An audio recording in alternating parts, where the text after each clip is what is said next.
Genesis chapter 22. Sometime later, God tested Abraham's faith. "Abraham," God called. "Yes," he replied, "here I am." "Take your son, your only son, yes, Isaac, whom you love so much, and go to the land of Moriah. Go and sacrifice him as a burnt offering on one of the mountains, which I will show you." The next morning, Abraham got up early. He saddled his donkey and took 2 of his servants with him, along with his son Isaac. Then he chopped wood for a fire for a burnt offering and set out for the place God had told him about. On the 3rd day of their journey, Abraham looked up and saw the place in the distance. "Stay here with the donkey," Abraham told the servants. "The boy and I will travel a little farther. We will worship there, and then we will come right back."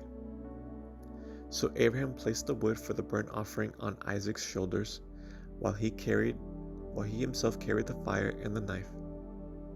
As the 2 of them walked together, Isaac turned to Abraham and said, "Father?" "Yes, my son," Abraham replied. "We have the fire and the wood," the boy said, "but where is the sheep for the burnt offering?" "God will provide a sheep for the burnt offering, my son," Abraham answered. And they both walked on together. When they arrived at the place where God had told him to go, Abraham built an altar and arranged the wood on it. Then he tied his son Isaac and laid him on the altar on top of the wood. And Abraham picked up the knife to kill his son as a sacrifice. At that moment, the angel of the Lord called to him from heaven, "Abraham, Abraham." "Yes," Abraham replied, "here I am." "Don't lay a hand on the boy," the angel said. "Do not hurt him in any way, for now I know that you truly fear God.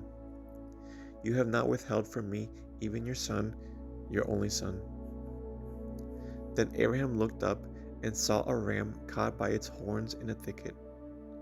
So he took the ram and sacrificed it as a burnt offering in place of his son. Abraham named the place Yahweh Yireh, which means "the Lord will provide." To this day, people still use that name as a proverb. On the mountain of the Lord it will be provided. Then the angel of the Lord called again to Abraham from heaven. "This is what the Lord says.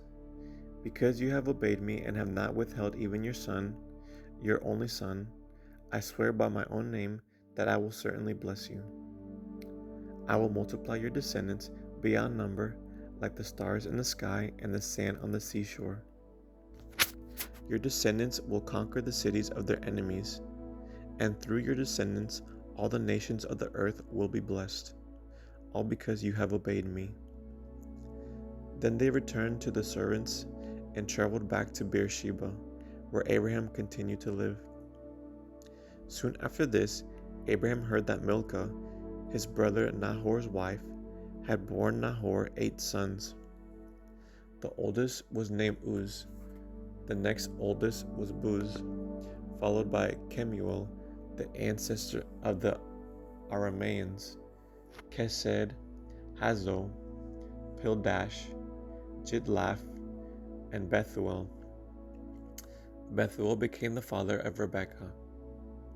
In addition to these 8 sons from Milcah, Nahor had 4 other children from his concubine Reumah. Their names were Tebah, Gama, Tahash, and Maacah. End of Genesis chapter 22.